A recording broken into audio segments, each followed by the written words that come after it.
મહિલાના વેશમાં કાર ચલાવી, લિફ્ટ આપીને મદદ કરી, પછી કર્યું સૃષ્ટિ વિરુદ્ધનું કૃત્ય. આ રીતે ઝડપાયો પુરુષો પર દુષ્કર્મ કરતો સિરિયલ કિલર. 5 એપ્રિલ 2024 સાંજ અને રાત વચ્ચેનો સમય હતો. સંધ્યા ખીલી રહી હતી. અંધારું ધીરે ધીરે જાણે આખી પૃથ્વીને પોતાની આગોશમાં લઈ રહ્યું હતું. ત્યારે એક મિકેનિક પંજાબના ટ્રાફિકથી ધમધમતા રસ્તા પર સાઈડમાં વાહન મળી જાય તેની રાહ જોતો હતો. આશરે 34 વર્ષનો દેખાવડો આ યુવક લાંબા સમયથી વાહનની રાહ જોતો હતો. કોઈ સાધન ન મળતા તેણે કંટાળીને લિફ્ટ માંગવા માટે હાથ ઊંચો કર્યો. પરંતુ હાઈવે પર કોઈ અજાણ્યા વ્યક્તિને બેસાડવા માટે ભરોસો કેવી રીતે કરે? આવા આ ઘોર કળિયુગમાં થોડાક સમય બાદ અચાનક એક કાર આવીને લિફ્ટ માંગતા યુવક પાસે ઊભી રહી ગઈ. બારીનો કાચ નીચે થયો અને ડ્રાઈવર સીટ પર બેઠેલા રામ સ્વરૂપ ઉર્ફે સોઢીએ પૂછ્યું, ક્યાં જવું છે? યુવાને જગ્યાનું નામ કહ્યું અને રામ સ્વરૂપે હા પાડતા દરવાજો ખોલીને બેસી ગયો.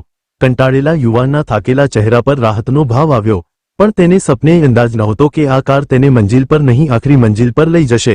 લિફ્ટ આપી અને જેમ જેમ કાર આગળ વધતી ગઈ તેમ તેમ રસ્તા પર વાહનો ઓછા થતા ગયા. હવે હાઈવે પર એકલદોકલ વાહનો હતા, જેમની હેડલાઇટ ક્યારેય આ ગાડીમાં પણ ડોકીઓ કરી જતી. અંધારાનો અને એકલતાનો લાભ લઈને રામ સ્વરૂપે પોતાની કામલીલા શરૂ કરી. તેનો એક હાથ સ્ટીયરિંગ પરથી હટીને ધીરે રહીને બાજુમાં બેઠેલા યુવાનની સાથળ પર પહોંચ્યો. યુવાન થોડો અસહજ થયો. તેણે સવાલ કર્યો તો રામ સ્વરૂપે હાથ પાછો ખેંચી લીધો. ફરી થોડીવાર ગાડી ચાલી, પરંતુ હવસના સાપોલિયા રામ સ્વરૂપની આંખોમાં ફરવા લાગ્યા હતા. બીજી વખત તો તેણે હજ્જ કરી અને ગાડીને અવાવરું જગ્યાએ લઈ ગયો. લિફ્ટ લેનાર યુવાન બૂમો પાડે તે પહેલા તો તેના શરીરને ચૂંથવાની શરૂઆત કરી દીધી. યુવાન હજી શોકમાં જ હતો. એક પુરુષ બીજા પુરુષ પર બળાત્કાર ગુજારી શકે તેવું કદાચ તેણે વિચાર્યું નહોતું. હજી કંઈ સમજાય તે પહેલા તો તે રામ સ્વરૂપની હવસનો ભોગ બની ચૂક્યો હતો. પરંતુ રામ સ્વરૂપ હજી અટક્યો નહીં.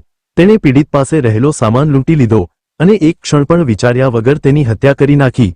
રામસ્વરૂપે હત્યા કર્યા બાદ યુવાનની પીઠ પર લખ્યું, દગાબાજ. હવસ સંતોષાઈ જતા રામ સ્વરૂપ પોતાની ગાડી લઈને ઘટના સ્થળેથી રવાના થયો અને ઘરે જઈને શાંતિથી સૂઈ ગયો. 5 મહિના પછી 18 ઓગસ્ટ 2024નો દિવસ મોદરા ટોલ પ્લાઝા પર 37 વર્ષના એક વ્યક્તિનો હત્યા કરેલો મૃતદેહ મળી આવ્યો. મૃતદેહ દેખાતા જ લોકોના ટોળેટોળા ભેગા થયા. ઓહાપોહ થઈ ગયો. રસ્તા પર ટ્રાફિક જામ સર્જાઈ ગયો. થોડીવારમાં સાયરન વગાડતી પોલીસની જીપ આવીને ઊભી રહી અને ટોળું વિખેરાઈ ગયું. તપાસ કરતા ખબર પડી કે આ મૃતદેહ ટોલ પ્લાઝા પાસે ચા વેચનાર વ્યક્તિનો જ છે. પ્રાથમિક તપાસમાં પોલીસે તારણ કાઢ્યું કે અહીં પણ યુવક સાથે સૃષ્ટિ વિરુદ્ધનું કૃત્ય થયું છે. પોલીસે વધુ તપાસ કરવાની શરૂ કરી. મૃતદેહ ફેરવ્યો તો તેની પીઠ પર પણ દગાબાજ લખેલું હતું. આ શબ્દો દેખાતા જ પોલીસને પોતાના રેકોર્ડમાં 5 મહિના પહેલા થયેલી હત્યા યાદ આવી.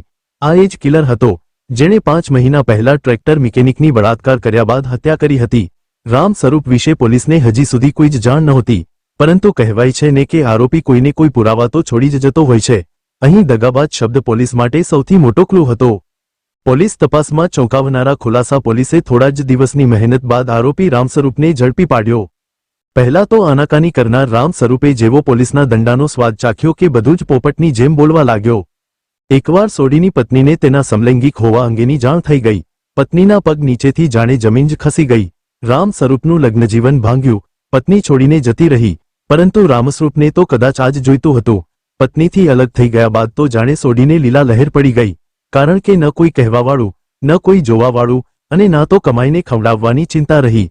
એટલે પોતાની અંદર પુરુષો પ્રત્યે રહેલી જે વાસના હતી તે ધીરે ધીરે ક્રાઇમનું સ્વરૂપ લેવા લાગી. મહિલાના કપડામાં પણ કાર ચલાવતો સમલૈંગિક રામ સ્વરૂપની એક જ મોડસ ઓપરેન્ડી હતી. એકલવાયા રસ્તા પર પુરુષોને લિફ્ટ આપવી અને તેમના પર દુષ્કર્મ આચરવું. તે ક્યારેય પણ પોતાની કારમાં મહિલાઓને લિફ્ટ નહોતો આપતો. તેનો કેસ તદ્દન ઉલટો હતો. તે તો પુરુષની રાહ જોઈને રહેતો કે ક્યારે કોઈ પુરુષ સુમસામ રસ્તા પર એકલો દેખાય અને તેને લિફ્ટ આપું અને ભૂખ્યા વરુની જેમ તેની પર તૂટી પડું.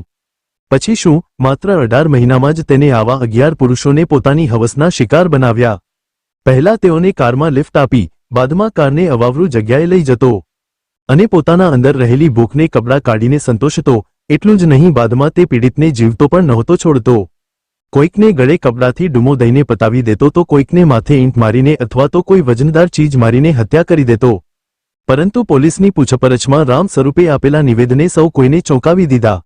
કારણ કે તેના કહેવા મુજબ તેને જે પણ ગુના કર્યા તે બધા નશાની હાલતમાં કરેલા, જેથી હત્યાને અંજામ આપ્યા બાદ તેને કંઈ જ યાદ નહોતું રહેતું. યાદ તો નહોતું રહેતું, સાથે ખબર નહીં તેને ક્યારેક શું થઈ જતું, તો તે પસ્તાવા સ્વરૂપે જે તે મૃતદેહના પગે પડીને માફી પણ માંગતો. તે જે લોકોની હત્યા કરતો તે પુરુષો મોટાભાગે કાં તો ટ્રક ડ્રાઈવર, કાં તો મજૂર અથવા તો ચા વેચનાર જ સામેલ હતા. એમાંની નવાઈની વાત તો એ છે કે ક્યારેક તો ક્રોસ ડ્રેસિંગ કરીને સ્ત્રીના કપડામાં પણ રામસ્વરૂપ કાર ચલાવતો અને પુરુષોને લિફ્ટ આપતો, જેથી તેને શિકાર આસાનીથી મળી રહેતા હતા. પોલીસ કાર્યવાહી બાદ કોર્ટમાં રામસ્વરૂપનો કેસ પહોંચ્યો અને કોર્ટે તેને સજા પણ ફટકારી. જો કે અહીં શીખવા જેવી વાત એ છે કે પુરુષ કે સ્ત્રી ક્યારેય કોઈની પાસેથી પણ લિફ્ટ લેતા પહેલા 2 વાર વિચારજો. સેફ રહેજો. વાંચ્યા પછી આગળ મોકલવા જેવું લાગે તો જરૂર મોકલો. આ વાર્તા ગમી હોય તો લાઈક કરશો. દરરોજ નવી વાર્તા સાંભળવા માટે ચેનલને સબસ્ક્રાઇબ કરશો.